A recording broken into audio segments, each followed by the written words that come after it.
오늘 바벨탑이라고 하는 그 함축적인 그 의미가 무엇인지 성경은 우리에게 너무너무 중요한 교훈을 보여줍니다. 특별히 이 사건은 노아 홍수 이후의 이야기입니다. 노아의 후손들은 그 노아 때 있었던 큰 홍수의 사건을 결코 잊을 수가 없었습니다. 오늘 이 바벨탑 사건은 홍수 사건 이후에 노아의 후손들이 어떻게 살았는가, 어떠한 모습으로 살았는가를 우리에게 잘 보여주고 있습니다.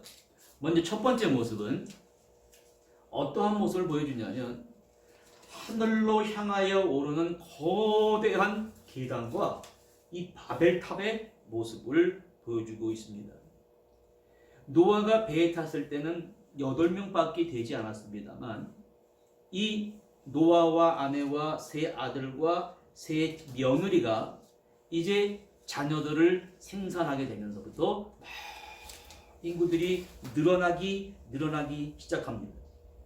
아라랏산이라는 곳에 있다가 내려와서 동쪽으로 바벨론 지역을 향해서 시날 평야를 향해서 옮기기 시작하면서 점점 자손이 불어나서 당시의 성경을 연구하는 학자에 의하면 약 5만 명 정도가 됐다고 합니다.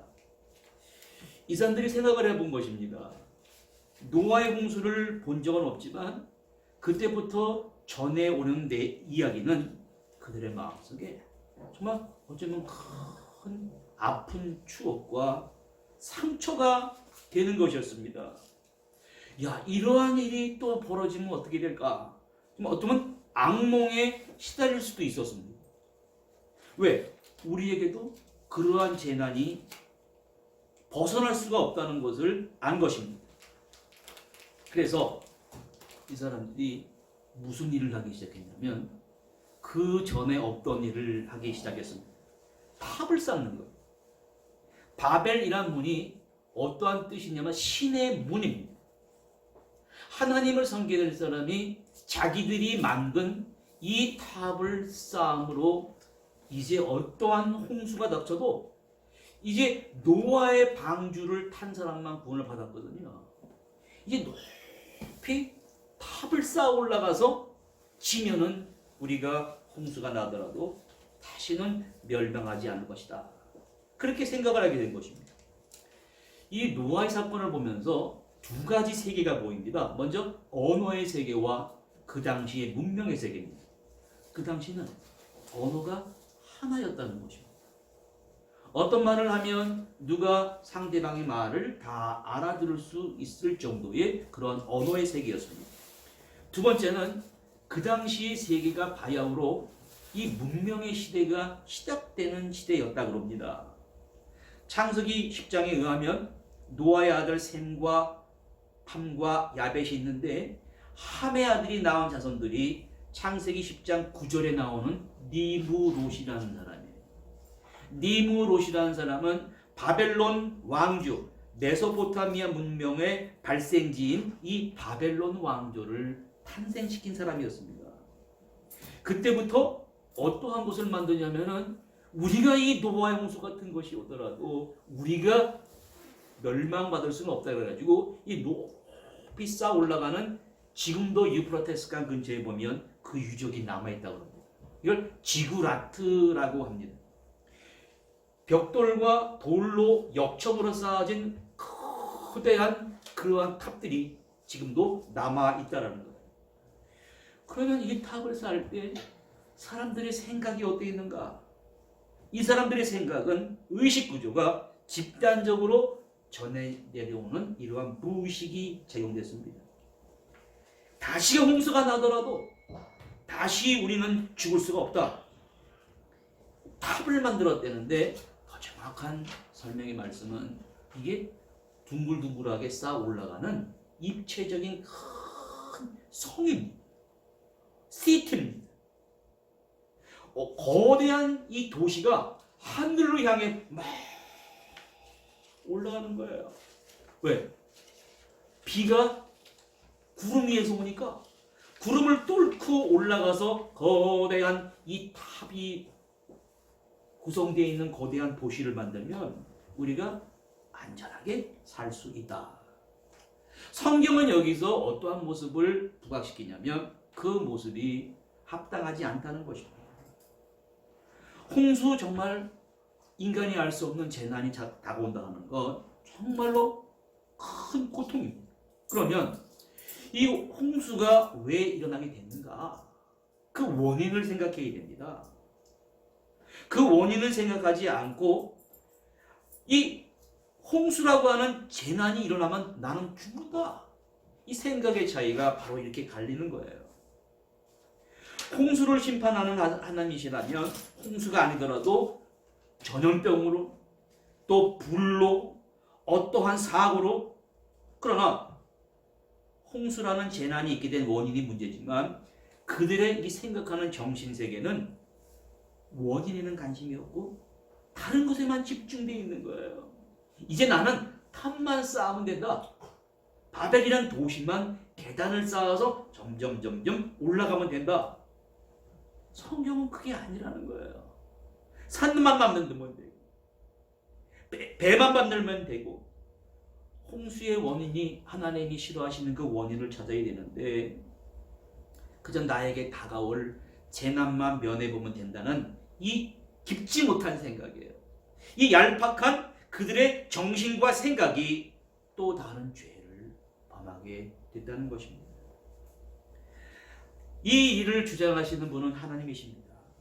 하나님의 말씀에 따라서 그 말씀의 빛에 따라서 겸손하게 살아가는 것이 마땅한 것인데 이제 큰 도시를 건설해서 저 높은 곳에 앉아 있으면 된다는 이 생각이 문제라는 것입니다.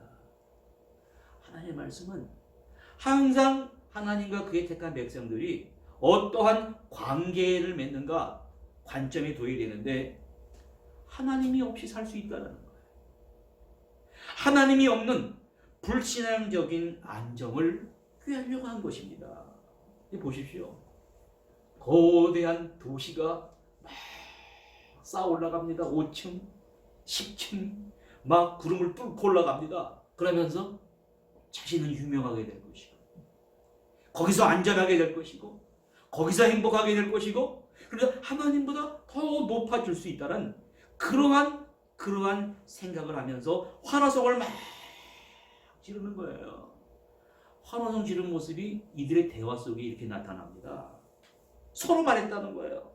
하나님을 대적하는 일들을 서로 말하면서 하는 말이 벽돌로 돌을 대신하자. 그 전까지는 돌을 주워다가 이 건물을 쌓았습니다만 돌은 이 풍화작용에 이 방수 처리가 되질 않습니다. 그런데 벽돌을 구워서 만들어내면 어떠한 풍화작용이나 어떠한 방수성에 내화성에 강했습니다. 그래서 그 벽돌과 돌을 이어주는 이 석회석이 아니라 아스팔트, 역청이라는 게 있었습니다. 그거를 만들어서 막 쌓아 올리고 도시를 건설하는 이 바벨론 대제국을 건설하는 이 니므롯 왕조가 이때 태동이 됐습니다. 그럼 뭐라고 그러냐면 자 이제 꼭대기를 하늘에 닿게 하여 우리의 이름을 내자. 당시 전에는 이 전승에 의하면은 각자 사람들이 자기가 주워온 벽돌에다가 자기 이름을 새겼다 그럽니다. 노아의 홍수의 원인이 죄악의 결과인데 하나님과의 이 단절을 인간의 자구적인 노력으로 극복하려고 한 것입니다. 하나님의 인도하심을 구하고 하나님의 감사함을 드려야 되는데 이 거대한 계단을 만들고 탑을 만든 실체가 무엇이냐 그 말입니다. 자기도 알지 못하게 이 계단이라고 하는 것은 무엇이냐면 자신도 알지 못하는 거짓된 자아에 현혹당하는 것입니다. 거짓된 자아가 만들어낸 거짓된 신까지 만들어내게 되는 거예요. 성경은 이 모습이 하나님께 인간이 도모한 최초의 조직적인 교만이요 반항이었다고 우리에게 증거합니다. 왜 오늘도 사람들은 이러한 것에 속고 있습니다. 거짓된 자에 현혹당하고 있습니다. 자기도 모르게 하늘로 솟아올라가는 거대한 계단과 거대한 탑을 만들고 있어요. 하나님을 아는 지식을 사람의 외적 모습에 주지 아니하고 내면 깊은 곳에 발견되도록 만들었습니다. 정확한 하나님이 아는 지식을 사람의 이 안에서 자신의 내면의 세계에서 찾아야 되는데 잠깐 밖에서 찾으려고 합니다. 계단을 쌓아서 높은 건물을 만들고 높은 탑을 만들고 오늘 이 모습을 통해서 뭘 보여야 되냐면 교만하고 이기적이고 탐욕스러운 악의 모습을 봐야 되는 거예요. 이 악은 어디서부터 시작이 되냐면 교만에서 시작이 됩니다. 우리를 진정한 자신과 분리시켜서 자신이 이 세계의 중심이 되게 만들어요. 하늘을 오른 거대한 계단과 자신만의 바벨탑을 쌓는다고 하는 것은 하나님께서는 그것은 자신을 파괴시키는 거예요. 자기 공동체를 파괴시키는 거예요. 그러면 하나님께서는 이 바벨탑을 어떻게 하셨습니까? 중단시켜 버리신 거예요. 하나님이 저 바벨탑을 중단시키지 않으면 그 사람 자신도 죽고 공동체도 죽고 그 사회가 다 죽을 수밖에 없습니다. 하나님은 점점 쌓아 올라가는 그 바벨탑에 마음에 들지 않았어요. 하나님은 그들의 생각을 다 아시는 거예요. 야, 저들은 하나님 없이 살려고 그러는구나. 하나님 없이 자기가 유명해지고 하나님 없이 행복하고 하나님 없이 노아의 홍수가 오더라도 나는 이제 안전하다. 그러나 하나님은 그 생각을 다 아신 것입니다. 너무나 사랑하셔서 스스로 파괴시키고 멸망하는 것을 두고 볼 수가 없는 거예요. 그래서 그들의 하던 일을 막으셨다는 것입니다. 자, 그 모습이 너무 적나라하게 쫙 우리에게 전해주고 있습니다. 아침에 사람들은 보통 때처럼 일하러 나갔습니다. 일하러 나갔는데 모든 것이 달라져 버렸어요. 뭐가 달라져 버렸냐면 자기들이 말하는 게 너무너무 새로웠습니다. 상대방이 하는 말을 알아들을 수가 없었다는 것입니다. 상대방의 말을 하는데 뭐라 그랬는지 알아들을 수가 없는 거예요. 물어서 확인해 볼 수도 없는 거예요. 그 말조차 확인해 보는 말조차 알아들을 수가 없었습니다. 그러니 그날부터 저 구름을 뚫고 어떠한 재난이 다가올다 할지라도 홍수가 다가온다 할지라도 안전한 도시를 만들겠다는 그 일이 쉽지가 않았습니다. 왜요? 맨날 싸우는 거예요. 말다툼하는 거예요. 서로 싸우느라 바쁘고 말다툼하느라 바쁘고 어리둥절하고 기분은 상할 대로 상하고 더 이상 건물은 질 수가 없고 그래서 공사가 중단하게 됐다는 것입니다. 성경은 여기서 어떻게 우리에게 교훈을 주냐면 하나님께서는 인간들에게 한 언어를 주셨습니다. 한 언어를 주시고 하나님을 진심으로 예배하고 하나님을 올바로 경외하고 서로 협력하여 하나님을 기쁘게 하시기 위해서 언어를 주셨는데 이 언어를 악용하고 있습니다. 하나님께서는 우리에게 축복 주셨는데 그 악용하면 어떻게 해요? 하나님이 거두어 가십니다. 그래서 무슨 말씀하시냐면 이후로는 인간들이 하는 일을 막을 수가 없다. 사람들이 마음먹은 것을 끊을 수가 없다라는 거예요. 이게 무슨 말이냐면 그들의 불순한 생각을 주관하는 정신세계가 이미 선을 떠났어요. 악이 절정에 달하는 거예요. 악이 절정에 달하는 것을 하나님이 지금 심판하고 계시는 것입니다. 근데 심판의 방법이 또 홍수를 나게 하지는 않았다는 거예요. 소돔과 고모라에 막 유황불이 나가지고 이 바벨탑을 막 파괴시킨 게 아니에요. 어떻게 심판하셨습니까? 언어를 복잡하게 했다. 언어를 혼잡하게 했다는 말은 이 수천 년에 쓰인 경전입니다. 여기선 무슨 생각이 숨어 있냐면, 그럼 사람의 언어가 뭡니까? 저도 지금 말을 하고 있습니다. 아이가 태어납니다. 아이가 태어나면 아이는 부모님을 통해서 말을 배웁니다. 근데 말이 참 유치해. 어릴 적에는 유치한 대로 그렇지만 엄마를 통해서, 아버지를 통해서 그들의 정신세계가 형성이 됩니다. 그런데 이 아이가 자라면서 온 사물의 구조, 의식주, 인간관계, 학교를 통해서 사고의 내용들이 점점 성숙해지면서 초등학교 다니면서 유치원 때하고 말하고 많이 달라져요. 중학교에 들어가면 되게 사춘기가 막 시작이 돼요. 막 몸도 막 발달하니까 막 혼란해져가지고 그 중학교를 지나서 고등학교를 들어가고, 고등학교를 들어서 대학을 들어가면 배움의 정보, 많은 사람과의 인간관계, 자기 생각이 틀린 걸 통해서 점점 성숙해집니다.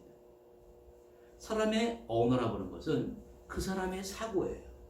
그 사람의 수준이 발달되고 어떻게 사고의 내용들을 정리하는가에 따라서, 배열하는가에 따라서 그 사람의 언어를 보고 알 수 있습니다.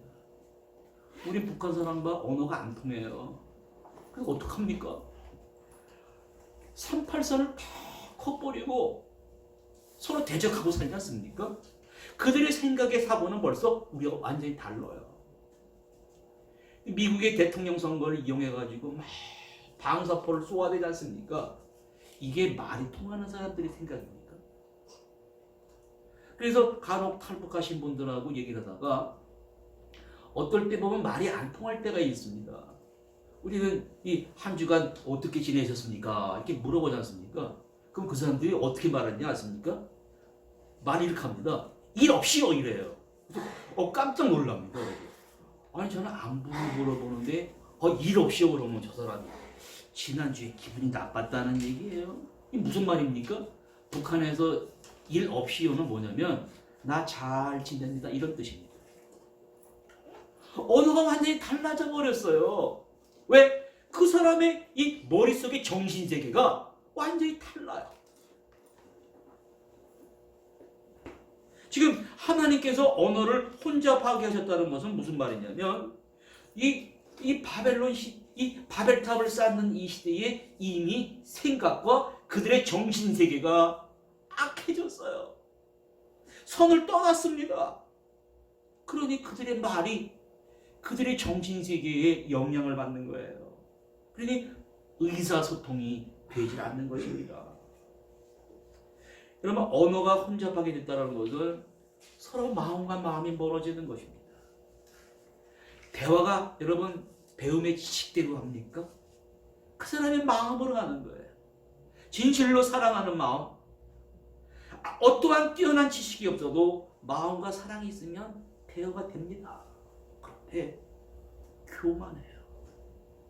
자기가 하나님처럼 되려고, 자기 이익과 자기 생각만이 옳다고 그럽니다. 상대방은 다르다고 그러는 거예요. 집착하고 고집을 부리고 아무런 좋은 지식을 갖고 있더라도 대화가 되질 않습니다. 그래서 1912년에 무슨 사건이 터졌습니까? 영화 타이타닉이라는 사건이 있습니다. 1912년도는 산업혁명의 영향으로 영국이 전 세계를 지배하고 있을 때였습니다.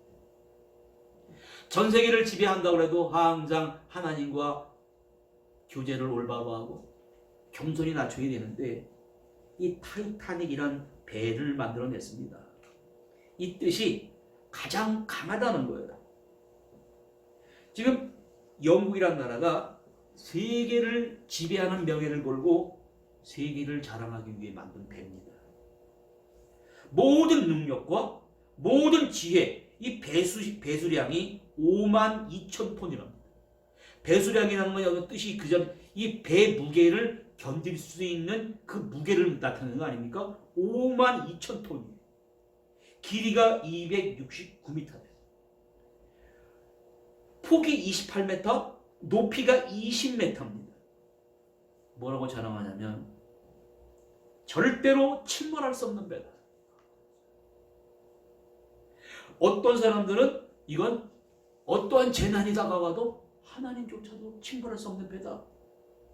그래서 출항하는 그날 온 세계가 떠들썩했습니다. 이제 위대한 배가 위대한 능력을 발휘하기 하기 위해서 제일 빠른 속도로 대서양을 횡단한다. 그래서 뉴욕에 도착했을 때는 이야, 세계에서 가장 빠른 배가, 어마어마한 배가 수천 명을 태우고 대서양을 횡단했노라, 이렇게 신문에 나길 바랬습니다.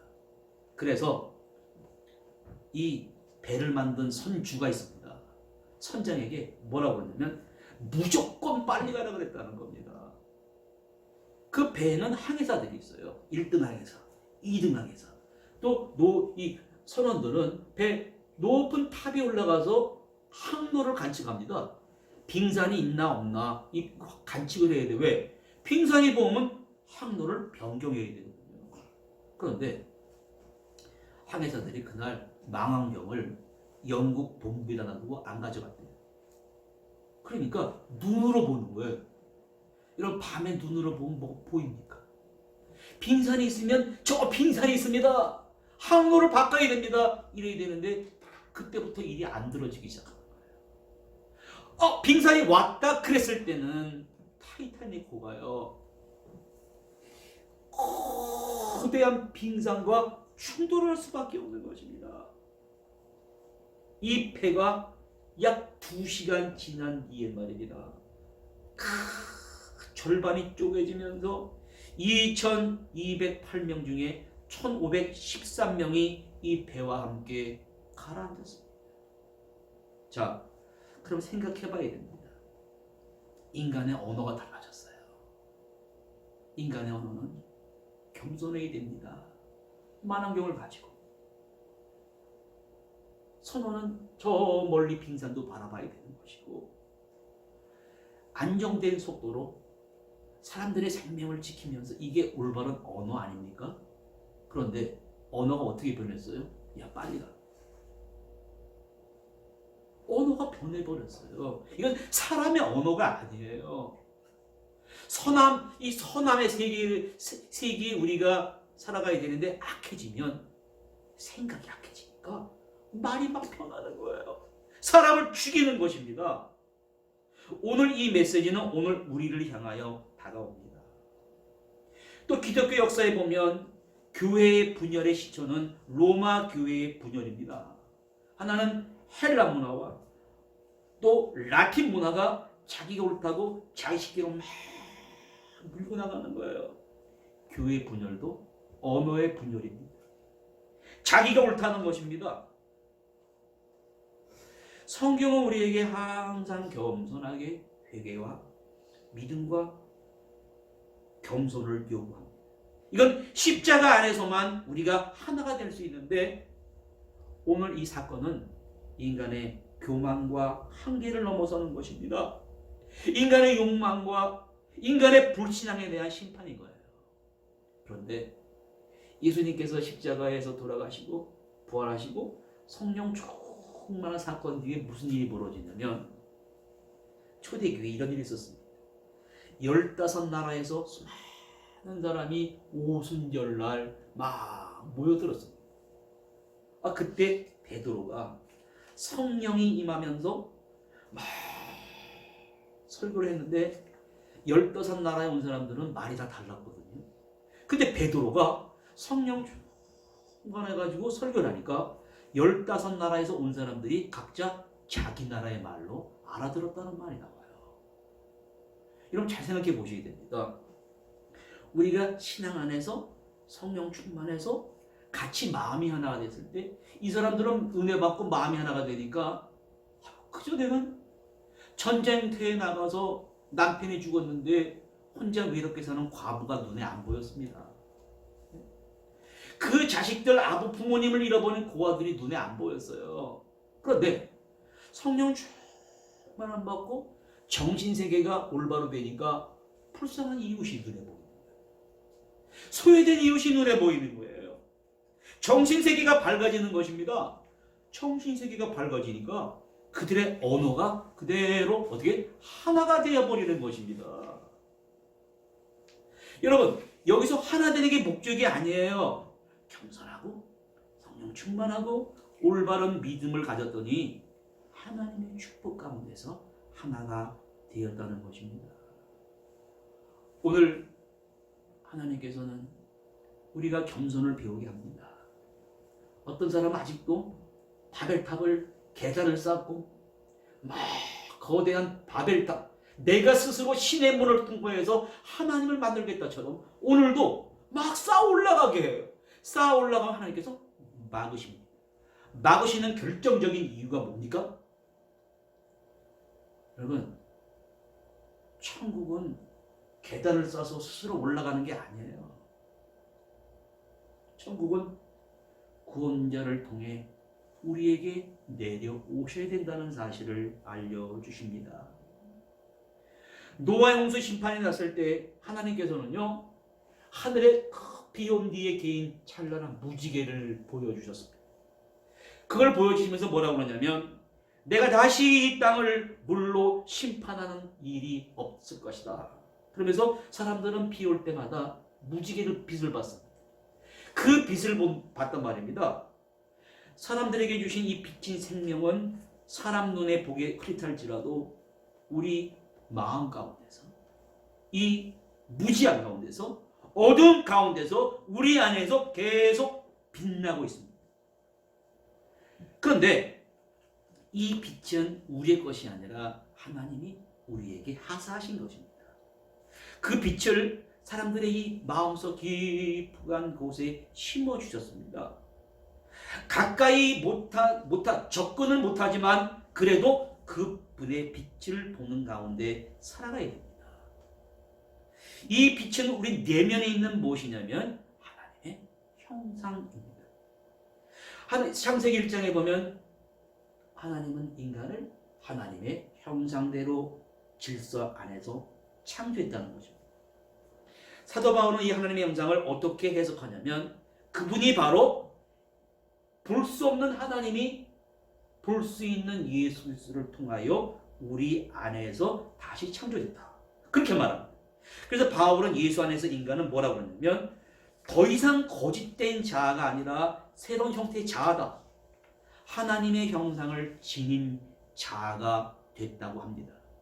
그래서 아담은 첫 번째 인간이었고 지상의 아담과는 달리 제2의 아담인 예수 그리스도는 참 하나님이요 참 하나님의 형상을 가진 인간이 되었다고 합니다.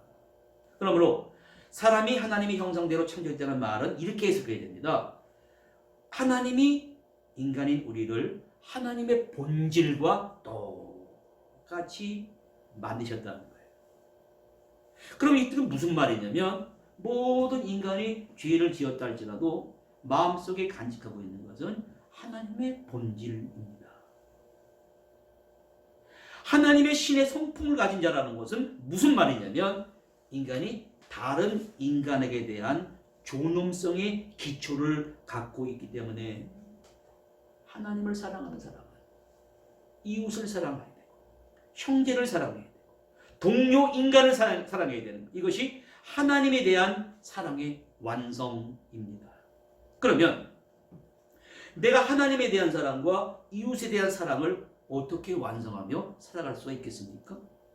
그것은 천국은 내가 어떻게 내 스스로 내 의로 만들어서 이 계단을 통해서 올라갈 수 있다는 생각 자체가 악한 것입니다.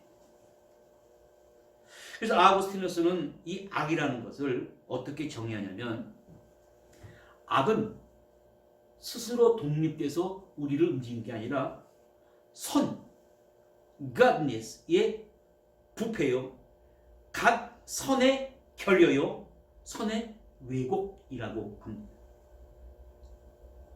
처음부터 악이 있어가지고 사람을 움직인 게 아니에요.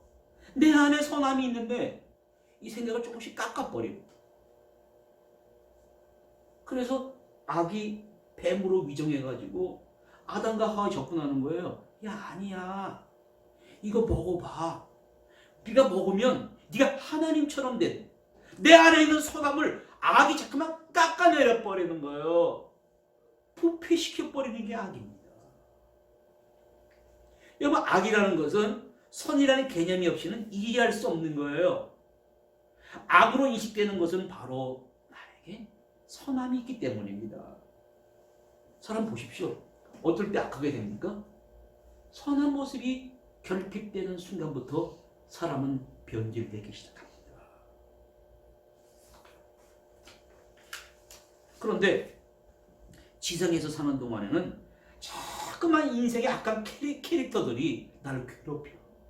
핸드폰으로 괴롭히고, 네? 나의 게으름, 나태함으로 괴롭히고, 진실되게 인내하면서 하나씩 배우고 착실히 쌓아 올라가야 되는데 뭐라고 그러냐면 이 악한 인생의 캐릭터들이 야, 뭐 이렇게 힘들게 인생을 사냐, 쉽게 살아. 여러분 기억하셔야 됩니다. 마법을 부립니다. 한 사람 한 사람에게 찾아 들어가서 악한 캐릭터들이 막 인생 마법을 부리면서 우리를 괴롭히다 할지라도 선은 이길 수 없습니다. 악은 선을 이길 수가 없습니다. 선의 심판을 면할 수가 없습니다. 왜? 악의 결과는 죽음이기 때문입니다. 보십시오. 인간이 바벨, 신의 문으로 들어갈 수 있대요. 스스로 천국에 들어갈 수 있다는 것을 막으셨습니다. 그래서 하나님은 사람들을 언어를 혼잡해가지고 온 세상에 흩어지게 했습니다. 사람들이 아무리 높이 올라간다 할지라도, 아무리 스스로 노력한다 할지라도 천국에 잃어버린 천국을 찾을 수도 없고 돌아갈 수 없다는 것을 알았습니다. 하나님의 형상대로 창조된 인간에게 필요한 것은 하늘로 향하는 계단이 아니에요. 하늘에서 내려오시는 그분이 계셔야 됩니다. 그게 바로 예수 그리스도 구원자이십니다. 더 이상 하늘로 올라가는 계단과 높은 바벨탑은 쌓지 말아야 됩니다. 우리가 잃어버린 천국으로 다시 돌아가는 길은 계단이 아니라 사람으로 오실 육신을 입고 오신 그분을 통해서였던 것입니다. 사람은 스스로 천국으로 절대로 올라갈 수가 없습니다. 언젠가 그날이 와야 된다는 거예요. 천국이 사람에게 내려와야 된다는 것입니다. 대강절이 뭡니까? 주님이 몸을 입고 내려오신 것을 기념하는 것이 대강절입니다. 천국적 예수 그리스도께서 스스로 인간이 되셔서 우리가 잃어버린 하나님의 형상을, 사랑의 언어를 회복시키러 오신 것이 바로 대강절입니다. 영화 타이타닉이 산산조각이 나버렸는데 거기서 또한 우리가 꼭 알아야 될 중요한 교훈을 주고 있습니다. 이 배는 타이타닉이다. 인간의 교만을 자랑하는 것을 그대로 하나님 부셔버렸습니다. 그런데 그 죽음의 순간에 벌어지는 일 중에 타이타닉 호에 무슨 일이 벌어졌냐면 그 마지막 죽음의 현장에 왔는데도 금을 더 갖겠다고, 돈을 더 가지겠다고 거기서 막 싸우는 사람들이 있어요. 그런데 한 생명을 남자 주인공이 어떻게 했습니까? 여자 주인공을 구하겠다고 필사적으로 자기 것을 다 바칩니다. 자기 생명을 바칩니다. 그 주인공의 이야기는 우리가 잃어버린 사랑의 언어를 회복시켜주고 있습니다. 스스로 얻겠다고, 스스로 노력하겠다고, 돈이 제일이라고 스스로 올라가는 사람은 하나님이 심판하십니다. 그러나 내가 희생하며 낮아져야 되겠다. 내가 희생하며 이웃을 구하는 사람이 되겠다. 한 친구를 위하여 자기 목숨을 버리면 이보다 더 위대한 사랑이 없다는 것을 알고 그러한 사랑을 보여줘야 된다는 거예요. 그러면 이 진실한 영원한 사랑의 언어가 회복되어 그 사람을 살리고 그 공동체를 살리고 하나님의 나라를 회복시켜 줄 수가 있는 것입니다. 이러한 대강절이 되시기를 간절히 바랍니다. 기도하시겠습니다. 하나님 아버지, 2019년도가